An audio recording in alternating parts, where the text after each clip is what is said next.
नमस्कार प्यारे मित्रों, आप सभी का आपके अपने यूट्यूब चैनल संकल्प अकेडमी में हार्दिक स्वागत है।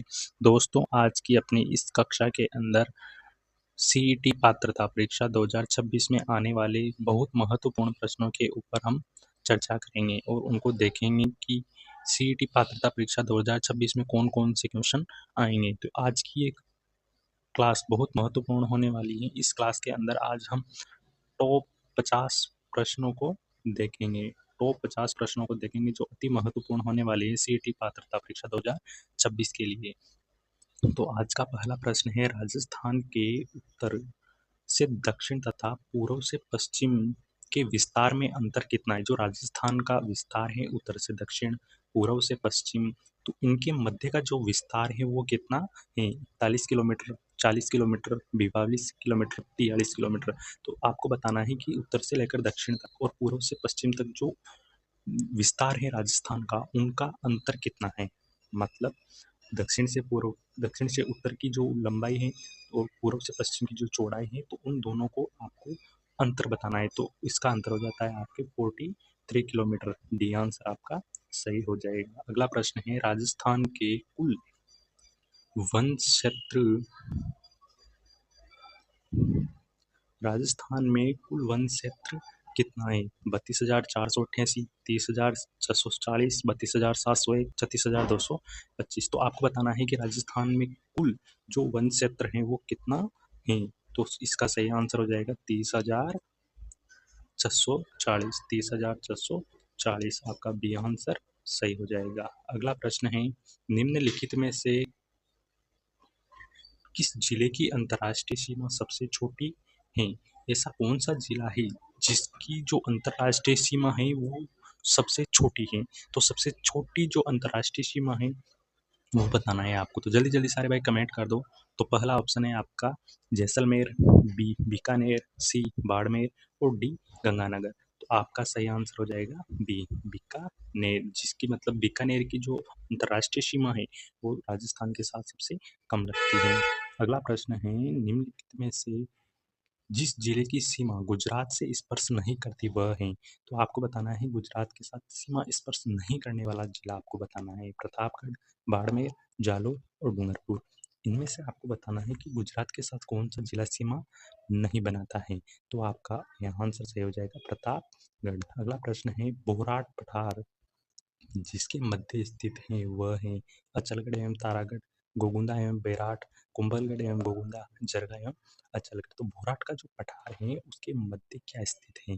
तो उसके मध्य स्थित है कुंभलगढ़ एवं गोगुंदा। तो सी आंसर आपका सही हो जाएगा। अगला प्रश्न है, 1800 ईस्वी में किस विद्वान ने प्रथम बार वर्तमान राजस्थान क्षेत्र के लिए राजपूताना का प्रयोग किया था? जो 1800 ईस्वी में मतलब ऐसा कौन सा विद्वान था जिसने राजस्थान के लिए राजपूताना शब्द का प्रयोग किया था? कौन था वो? तो वो आप सारे भाई जल्दी जल्दी कमेंट कर दो कि जो 1800 ईस्वी के अंदर विद्वान कौन सा था जिसने मतलब राजस्थान के लिए राजपूताना शब्द का प्रयोग दिया था। तो सारे भाई जल्दी जल्दी कमेंट कर दो, ये आपके ऊपर है क्वेश्चन, ये आपको कमेंट करके बताना है कि कौन सा ऐसा विद्वान था जो मतलब राजस्थान के लिए राजपूताना शब्द का प्रयोग किया था। अगला प्रश्न है, क्षेत्रफल में राजस्थान का जैसलमेर जिला धौलपुर जिले से कितना बड़ा है? अब आपको बताना है कि जो राजस्थान का सबसे बड़ा जिला है क्षेत्रफल की दृष्टि से जैसलमेर, और क्षेत्रफल की दृष्टि से सबसे छोटा जिला है अपना धौलपुर। तो जो जैसलमेर जिला धौलपुर जिले से कितना बड़ा है ये आपको बताना है। तो 15.22 गुना, 12.66 गुना, 16.66 गुना, 11.22 गुना। तो क्षेत्रफल की दृष्टि से जो राजस्थान का जैसलमेर और धौलपुर जिला है, तो धौलपुर से जैसलमेर जिला 16.66 गुना बड़ा है। तो सी आंसर आपका सही हो जाएगा। अगला प्रश्न है, राजस्थान के इनमें से किस शहर को बावड़ियों का शहर कहते हैं? बावड़ियों का शहर के नाम से जाने जाने वाला शहर कौन सा है? तो सारे भाई जल्दी जल्दी कमेंट कर दो। पहला है जालोर, दौसा, बूंदी, जैसलमेर। तो राजस्थान में बावड़ियों के शहर के नाम से किसे जाना जाता है? बूंदी को। अगला प्रश्न है, क्षेत्रफल के अनुसार दिए हुए जिलों का सही अवरोही क्रम क्या है? जो क्षेत्रफल के अनुसार आपको 3 जिले दिए गए हैं, जैसलमेर, नागौर, टोंक। जैसलमेर, नागौर, टोंक। तो इनको आपको अवरोही क्रम में जमाना है। तो अवरोही क्रम में जमाना है क्षेत्रफल के अनुसार। किसके अनुसार? क्षेत्रफल के अनुसार आपको इन तीनों जिलों को अवरोही क्रम में जमाना है। तो इसमें है, पहला आ जाएगा आपके जैसलमेर, दूसरा जाएगा आपका नागौर और तीसरा जाएगा आपका टोंक। तो इसका सी आंसर सही हो जाएगा। अगला प्रश्न है, कितने राज्यों की सीमा राजस्थान से लगती है? ऐसे कितने राज्य हैं जो राजस्थान के साथ सीमा बनाते हैं? मतलब जो राजस्थान का नक्शा है, राजस्थान का मैप है, तो ऐसे कितने राज्य हैं बॉर्डर पर जो उनसे सीमा बनाते हैं? तो 5 जिले ऐसे, 5 राज्य ऐसे हैं जो राजस्थान के साथ सीमा बनाते हैं। किसके साथ सीमा बनाते हैं? राजस्थान के साथ सीमा बनाते हैं।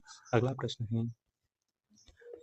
है, निम्नलिखित में से जो निम्नलिखित जोड़ों में से कौन सा सुमेलित नहीं है? मतलब जो ये जोड़े दिए गए हैं कि सज्जनगढ़ उदयपुर के अंदर, रणथंभौर सवाईमाधोपुर के अंदर सरिस्का, अलवर के अंदर रामसागर कोटा, तो ये इसके अंदर मतलब जोड़े दिए गए हैं, लेकिन इनमें से एक जोड़ा ऐसा है जो मतलब सुमेलित नहीं है, तो वो आपको बताना है। तो सज्जनगढ़ उदयपुर के अंदर सही है, रणथंभौर सवाईमाधोपुर के अंदर सही है, सरिस्का अलवर सही है, और रामसागर कोटा के अंदर ना होकर धौलपुर के अंदर है। कहाँ पे है? धौलपुर। तो आपका डी आंसर यहाँ पे सही हो जाता है।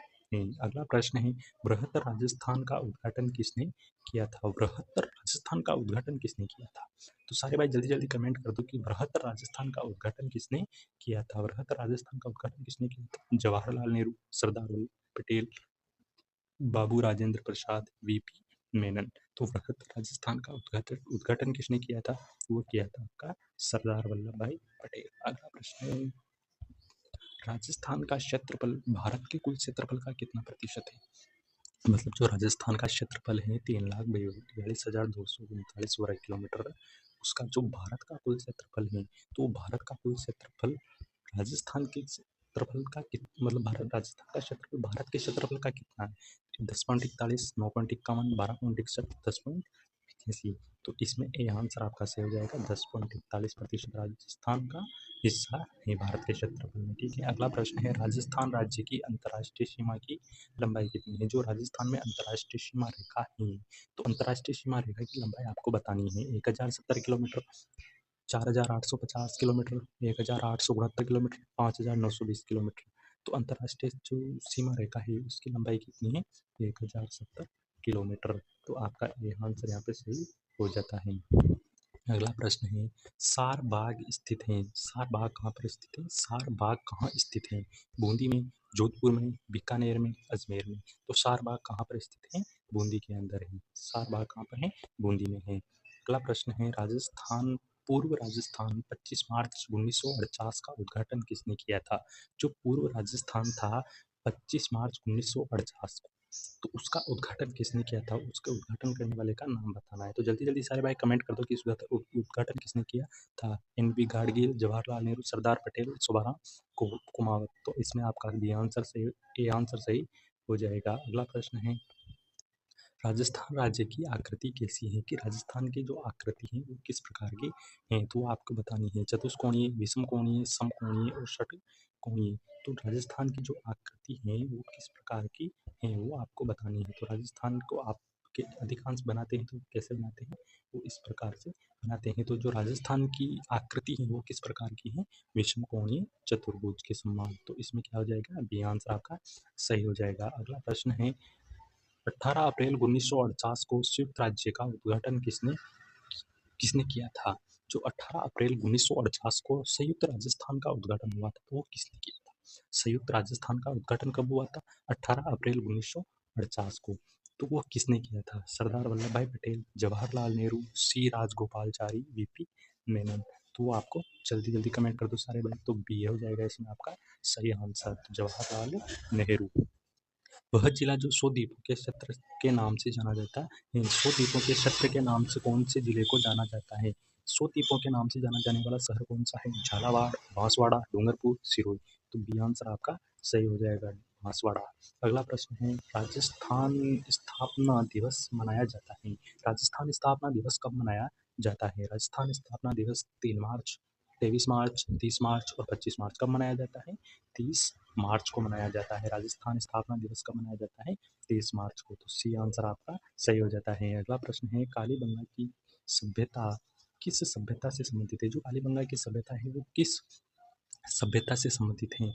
मेसोपोटामिया सभ्यता, मिस्र की सभ्यता, वैदिक सभ्यता, सिंधु घाटी सभ्यता। तो कालीबंगा की सभ्यता किस सभ्यता से संबंधित है? सिंधु घाटी सभ्यता से। सिंधु घाटी सभ्यता से। अगला प्रश्न है, जब मत्स्य संघ का वृहत राजस्थान में विलय हुआ, तब निम्नलिखित में से राजस्थान के प्रथम मुख्यमंत्री कौन बने? जो मत्स्य संघ का जब वृहत राजस्थान में विलय हुआ था, तो उस समय का जो मुख्यमंत्री है उसका नाम बताना है। तो प्रफुल्ल कुमार, होरीलाल शर्मा, हीरेन चौधरी, हीरालाल शास्त्री। तो आपका इसमें सही आंसर हो जाएगा डी, हीरालाल शास्त्री। अगला प्रश्न है, ब्रड किसान आंदोलन कब शुरू हुआ था? ब्रड किसान आंदोलन के बारे में आपको बताना है कि वो कब शुरू हुआ था।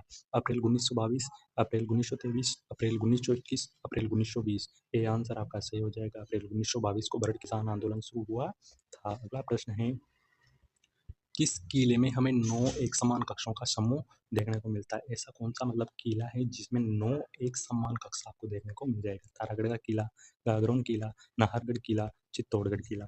4 किले दिए हुए हैं, उनमें से आपको एक किले के अंदर बताना है कि वहाँ पर 9 एक समान कक्ष आपको देखने को मिल जाते हैं। तो वो आपका है सी, नाहरगढ़ किले के अंदर आपको एक समान 9 कक्ष देखने को मिल जाएंगे। कौन सी राजस्थान की प्रमुख फसल नहीं है? मतलब ये 4 फसल दी गई है, बाजरा, मूँगफली, गन्ना और मक्का।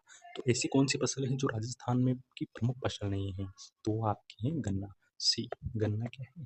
राजस्थान की प्रमुख फसल नहीं है। बाजरा भी राजस्थान में पर्याप्त मात्रा में बोया जाता है, मूँगफली भी बोई जाती है और मक्का भी बोई जाती है, लेकिन गन्ना राजस्थान की प्रमुख फसल नहीं है। अगला प्रश्न है, राजस्थान में 84 खंभों का स्मारक निम्नलिखित में से किसने बनवाया था? राजस्थान में 84 खंभों की छतरी तो है बूंदी के अंदर। तो 84 खंभों का स्मारक निम्नलिखित में से किसने बनवाया था? राजा वीर सिंह, राव राजा अनिरुद्ध सिंह ने, राव भिक्का सिंह ने, राजा बार सिंह ने। तो 84 खंभों का स्मारक किसने बनवाया था? वो बनवाया था आपके राव राजा अनिरुद्ध सिंह ने। बी आंसर आपका सही हो जाएगा। अगला प्रश्न है, वर्तमान में राजस्थान में कितनी रियासतें शामिल हुई? आपको बताना है कि जो वर्तमान में राजस्थान में कितनी रियासतें शामिल हुई, तो आपको बताना है। तो 19 राज्य, 3 सरदारी, 15 राज्य, 9 सरदारी और 452 राज्य, 33 राज्य। तो इसका सही आंसर क्या हो जाएगा? ए, 19 राज्य और 3 सरदारी राजस्थान की रियासतों में क्या हुई थी? शामिल हुई थी। अगला प्रश्न है, राजस्थान का दक्षिणतम अक्षांश क्या है? राजस्थान का दक्षिणतम अक्षांश क्या है? 23 डिग्री 31 मिनट दक्षिणी, 23 डिग्री 30 दक्षिणी, 23 डिग्री 3 मिनट उत्तरी, 23 डिग्री 30 मिनट उत्तरी। तो इसमें से आपको बताना है कि राजस्थान का दक्षिणतम अक्षांश क्या है? तो इसमें आपका सही आंसर हो जाएगा सी, 23 डिग्री 3 मिनट उत्तरी अक्षांश। ठीक है, अगला प्रश्न है, राजस्थान का सर्वोच्च पठार कौन सा है? राजस्थान का सर्वोच्च पठार कौन सा है? सबसे ऊंचा पठार कौन सा है? मेसा का पठार, हाड़ौती का पठार, बोराट का पठार, उड़िया का पठार। राजस्थान का सर्वोच्च पठार कौन सा है? तो वो आपका है उड़िया का पठार। आपका सही आंसर हो जाएगा डी। अगला प्रश्न है, अनुप्रस्थ भालू का टीले राजस्थान के किन जिलों में मिलते हैं? जो अनुप्रस्थ भालू का टीले हैं राजस्थान के कौन से जिले में मिलते हैं? बीकानेर, गंगानगर, जोधपुर, बाड़मेर, जालौर, पाली, जोधपुर, नागौर। तो अनुप्रस्थ भालू का टीले राजस्थान के किन जिलों में मिलते हैं? तो वो आपके मिलते हैं बीकानेर और गंगानगर के अंदर। अनुप्रस्थ भालू का टीले राजस्थान के बीकानेर और गंगानगर जिले के अंदर मिलते